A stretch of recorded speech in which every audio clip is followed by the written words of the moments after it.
Hey everybody, welcome back to another video lecture. This, I believe, is our last chapter of the book and of the semester. You guys have been good at adapting this semester. This has been a difficult transition. All right, but we are there. So chapter 24, we've basically looked at all of the important stuff in metabolism. The breakdown of sugar through glycolysis, through the citric acid cycle, through the electron transport chain, to the production of ATP.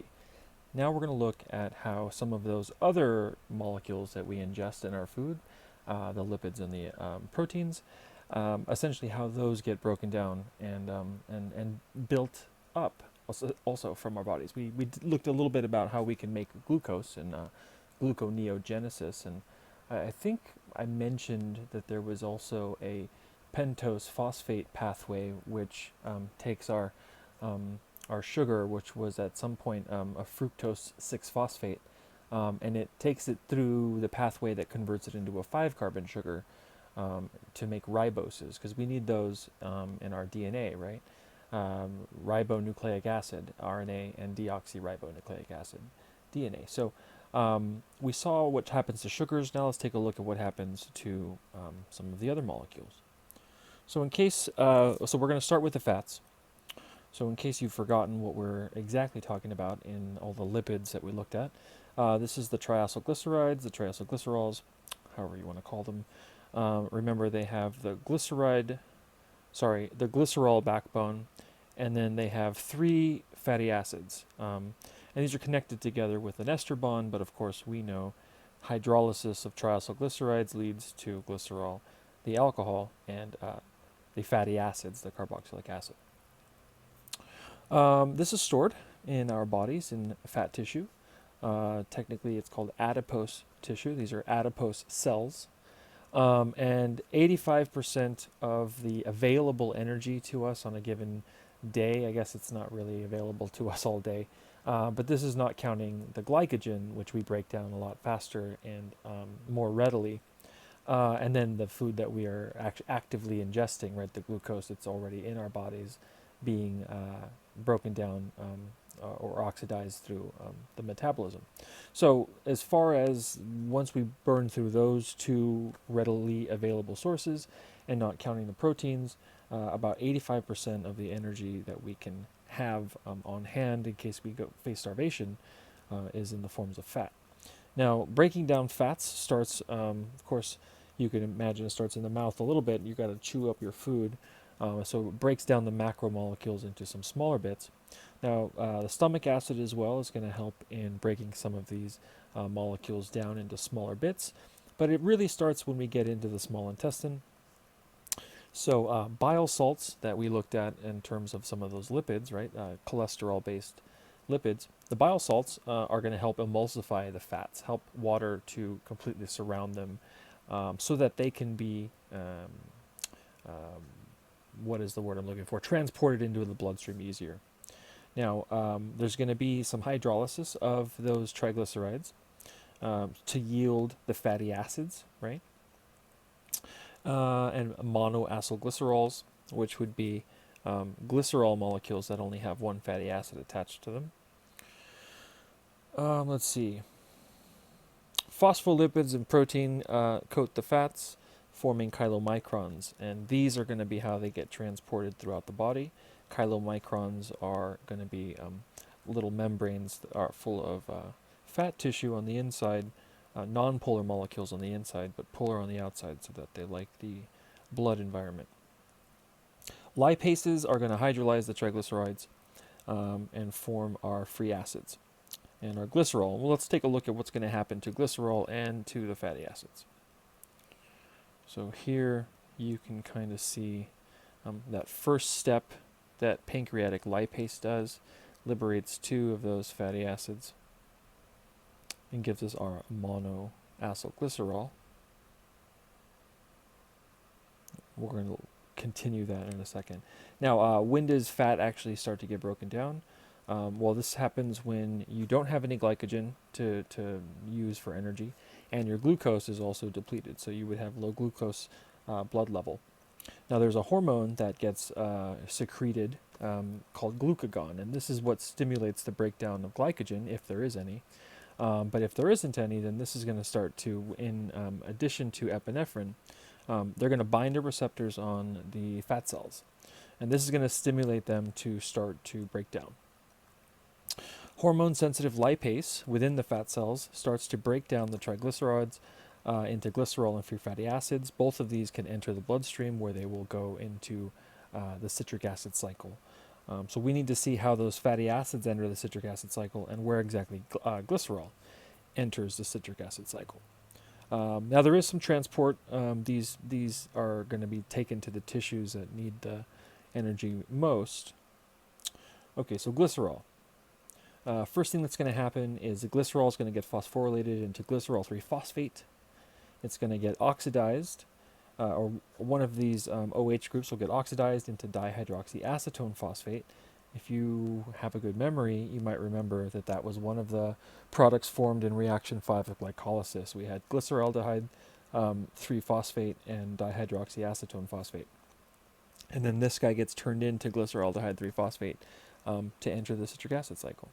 To finish glycolysis. So that's what's going to happen to these dihydroxyacetone phosphates. So this is where glycerol ultimately goes. And so then it'll just continue through glycolysis.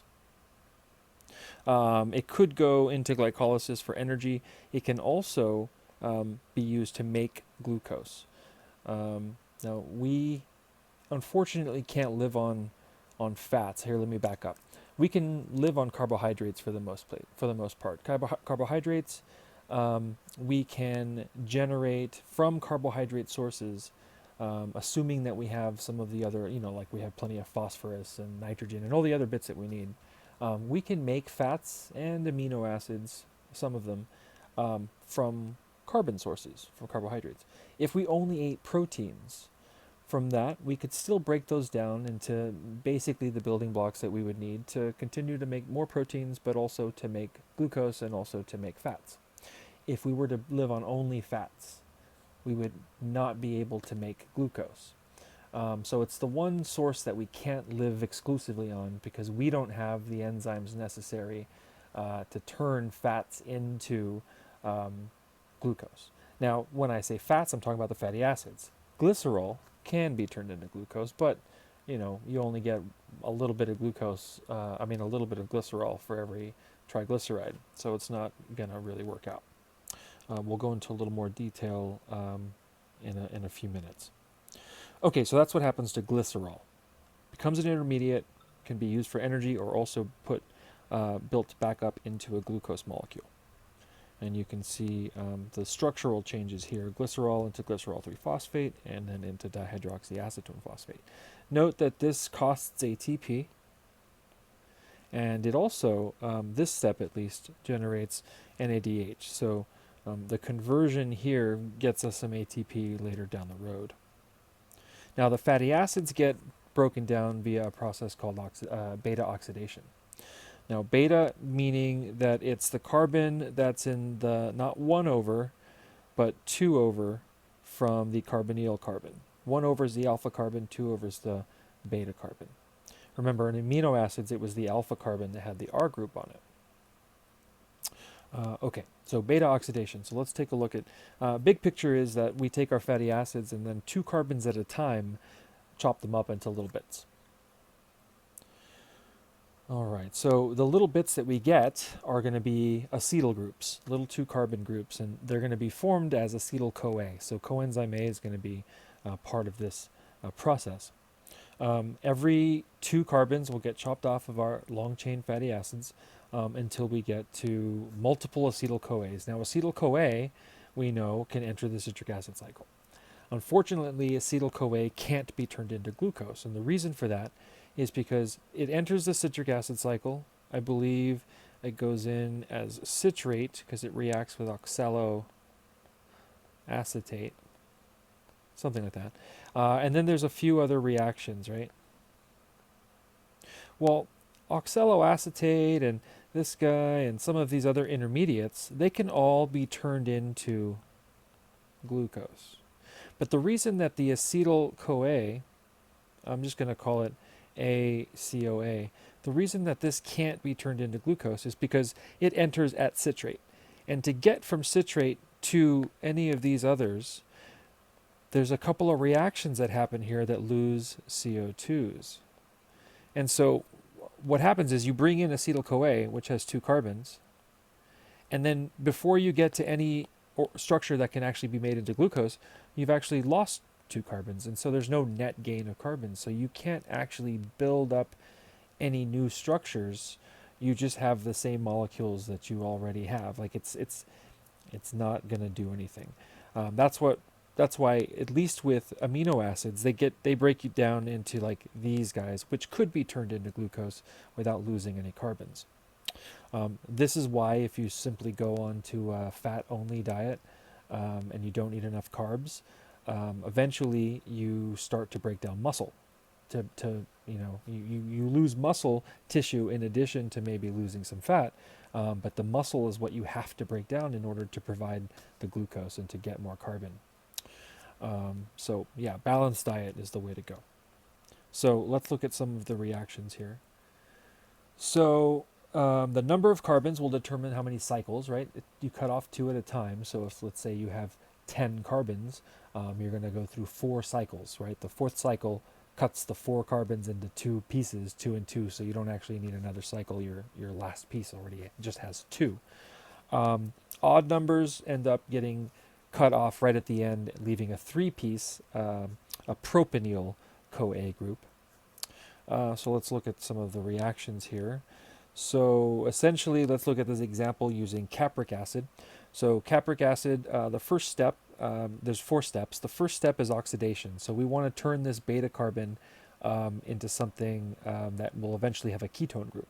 So we need to oxidize it. So first thing is a double bond is formed. That double bond, this position here actually is where trans fats will come in. Trans fats, right, sometimes we have unsaturated fatty acids.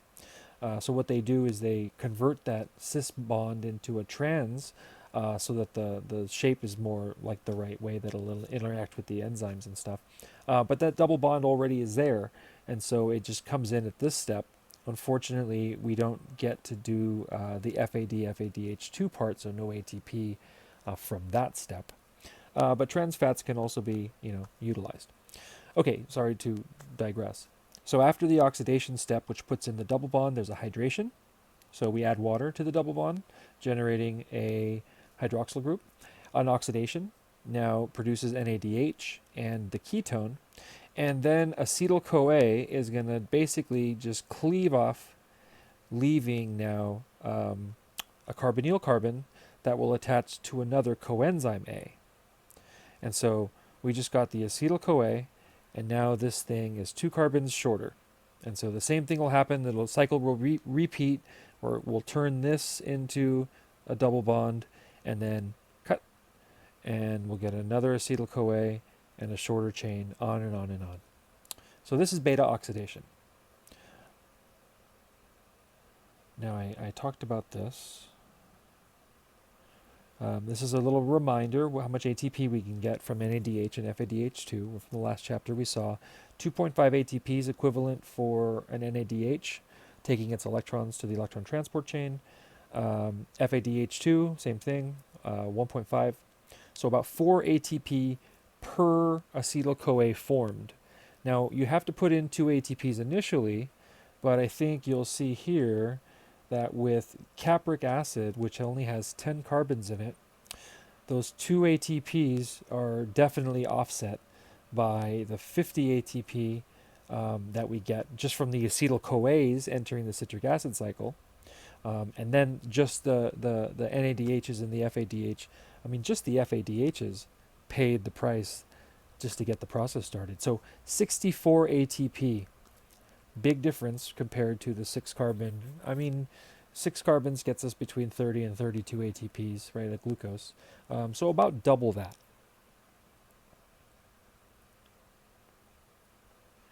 Now I mentioned eating only fats can be bad if you don't have enough carbons or enough carbon intake. Then you have to start breaking down muscle. What happens too is that you don't have as much oxaloacetate for the citric acid cycle, and so acetyl-CoA builds up. And the reason you don't have as much oxaloacetate for the citric acid cycle is because you're turning it into pyruvate so that you can make glucose out of it.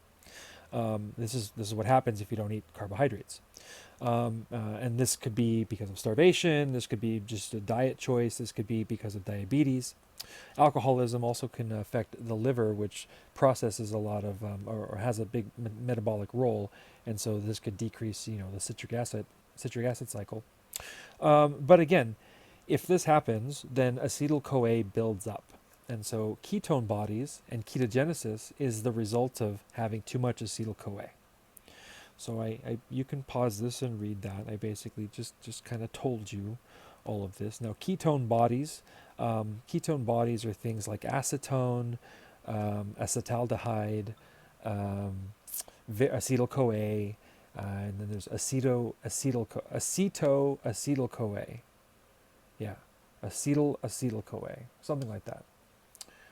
So all of those are the ketone bodies that we're talking about. Now, ketosis is what it's called. When you have all these ketone bodies, your pH, your blood pH actually changes, lowers it a little bit. So this is also called acidosis. I think that's the term for the problem that you have if you're in ketosis, is that you can enter into acidosis. And you can imagine that if the pH of your blood changes too much, then soluble proteins with R groups that are sensitive to pH may start to denature. This also leads to, if you're into, or you know anybody on the ketone diet, that sort of acetone breath, because they end up having a lot of these ketone bodies. Diabetes can lead to this too. If you don't have insulin working properly, your glucose levels are out of whack. You might be breaking down muscle and fats and not having enough sugar, and so you're doing gluconeogenesis, and again, acetyl-CoA starts to build up, and you get ketone bodies. Okay. Let's talk about how we make fatty acids. So we make 16 carbon fatty acids called palmitic acid. Now, if we need longer ones, we have special enzymes that will add 2 additional carbons at a time. If we need shorter ones, they just come out of the process early instead of going through the whole process to make 16 carbon. We do this when we have plenty of glycogen stored, meaning we have enough glucose to have refilled our glycogen storage. And now we have excess glucose that's just hanging around because there's too much for the citric acid cycle to handle. So then this triggers storage of it, and so we start to make fatty acids for storage. So the process is called lipogenesis. It actually, in most anabolic processes, body building processes, use NADPH as the reducing agent. So we saw, I think, in citric acid cycle or in glycolysis. Actually, it's the pentose pathway where NADPH is formed because we need to. That's one of the pathways that builds molecules. Let's just say NADPH and ATP are often required for the anabolic or the body building side of metabolism. Okay.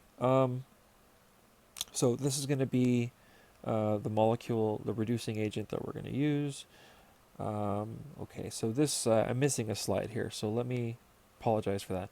Missing a slide, so let's look at it here. So cycle 1, it starts with acetyl-CoA will transfer the acetyl group to acetyl ACP, or to the ACP molecule forming acetyl ACP.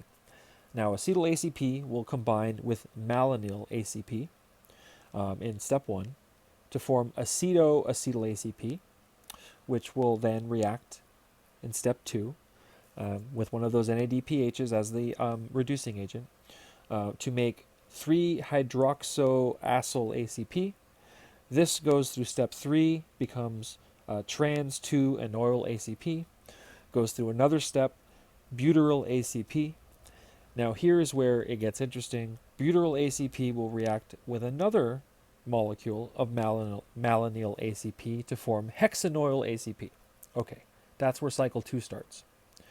Now that we have this hexanoyl ACP, we get a repeating cycle, well, or multiple malonyl ACPs, which are 3 carbon units, come in, and 1 carbon is breathed out, and 2 carbons are added on. So this is where it adds 2 carbons at a time until we get up to palmitoyl ACP, which is a 16 carbon molecule. We get hydrolysis there, regenerating our ACP molecule and giving us our palmitate, or our palmitic acid ion. So that's the lipogenesis cycle. Apologize for the missing of the cycle 1 slide. So multiple acetyl-CoAs brought together. Okay, I mentioned this already. Fatty acid synthesis is regulated. It only happens when we have high blood glucose and high or already have glycogen. And obviously we're going to have lots of acetyl-CoA. Now, this takes place in the cytosol, which is worth mentioning. So to prevent the acetyl groups from moving into the mitochondria, where they might actually enter the citric acid cycle, they get blocked during this process, blocked from re-entering. Okay, let's talk about proteins. So proteins, again, starts with the stomach. With the mouth, we have to chew up our food, get it in small pieces. In the stomach, we've talked about pepsin as one of these proteolytic enzymes, but we have others like trypsinogen and trypsin. These guys, actually, trypsin and chymotrypsin enter in the small intestine. So pepsin is the main stomach digester of peptides. So this gets us into polypeptides. In the small intestine, we get further breakdown into amino acids, which can enter into the bloodstream, and then get transported to cells, where we will continue breaking them down for energy. Now, there's a few things that we do with amino acids. We either take them to make new proteins, or we break them down for energy. So let's take a look at kind of the big picture. So as they enter from our diet, they often just get recycled as proteins.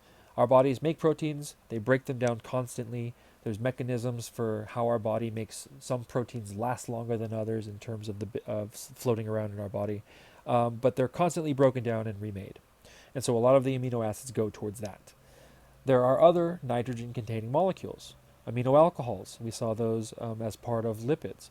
We have hormones. Again, we saw these are communicators, but often containing nitrogen. Heme contains nitrogen. Purines and pyrimidines, the nitrogenous bases, right?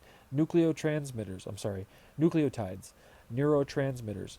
Nucleotides is kind of with the purines and the pyrimidines, I think, but they're trying to show us here that there are a lot of nitrogen-containing molecules that we also need to make, and so amino acids form the starting molecules for those. Now, excess amino acids then go through 2 pathways. We break them down. The nitrogens get converted into urea as part of the urea cycle, which we aren't going over. Well, first they get turned into ammonium and then into urea. We will look at some part of it, just not the urea cycle.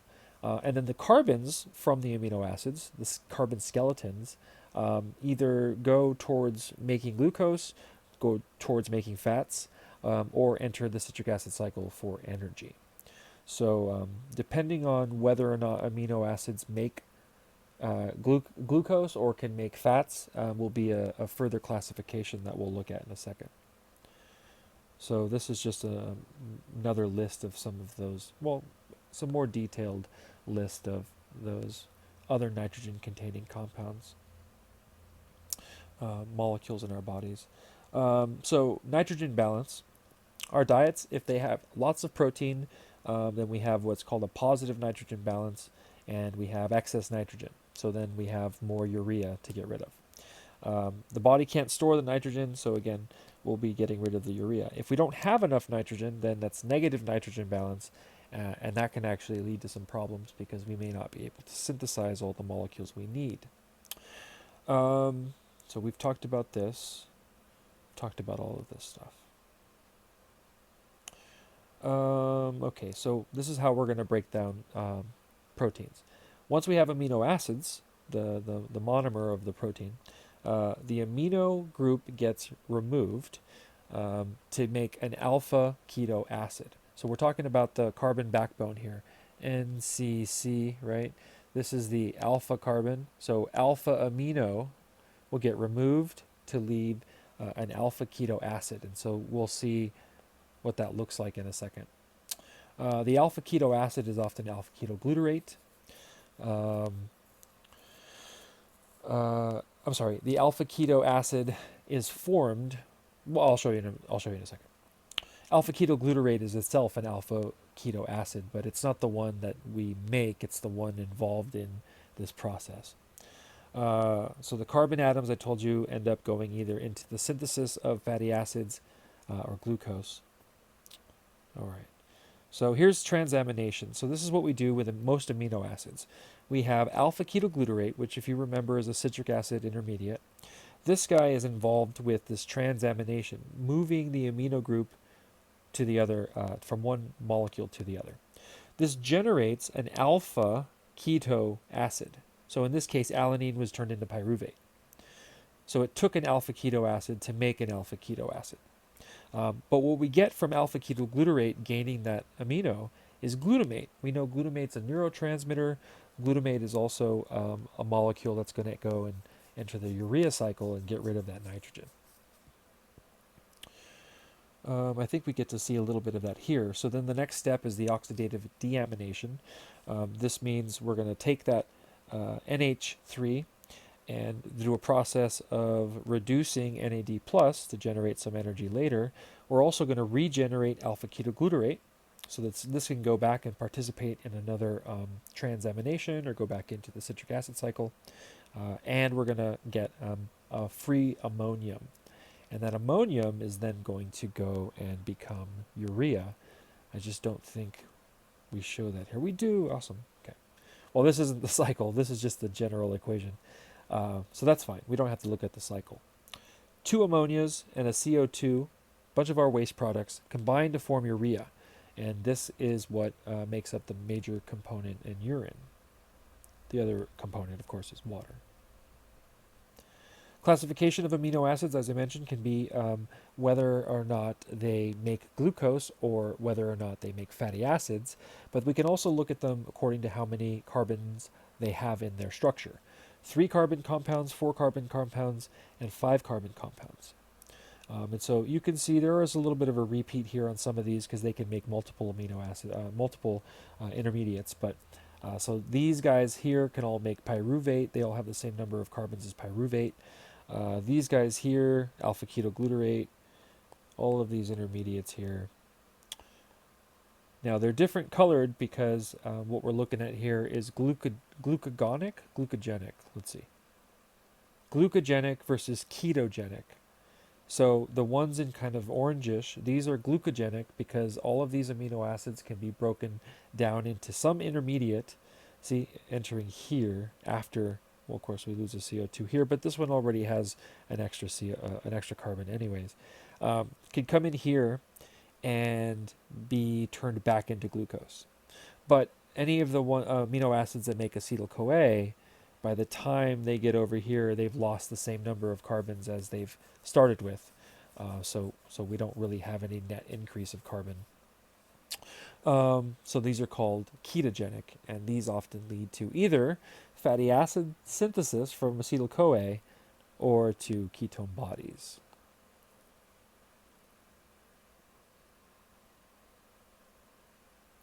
Now, we can make our own amino acids, or at least something like 11 of them, from starting materials of glucose and citric and fats. Plants can actually make all of the amino acids from ammonia and nitrate. We can't do that. That's why we need to eat them, because we get their amino acids. So let's take a look at how we make some of our amino acids. So the alpha keto acid skeletons that we get from the citric acid cycle or glycolysis get transaminated. And so the ones from glycolysis versus citric acid cycle, so you can see here, can make pyruvate, 3-phosphoglycerate and pyruvate, which can then form these 4 amino acids.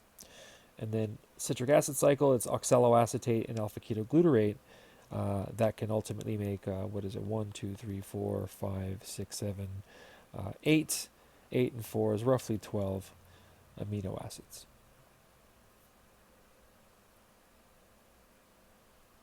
So catabolic pathways of metabolism break down bigger molecules for energy.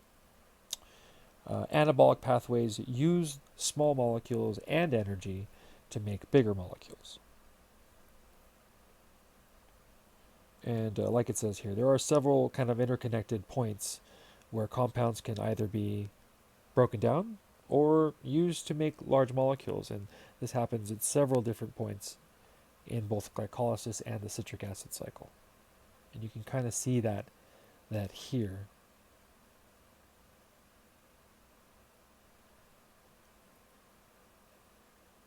All right, so that does it for the material for this semester. So what we'll do for the next couple of weeks as we lead into finals, you guys should, I'll put up some quizzes. You guys should definitely read the chapter, use the discussion board, ask questions, email me if you need to. But that's it. All right, guys, you survived. Stay safe out there.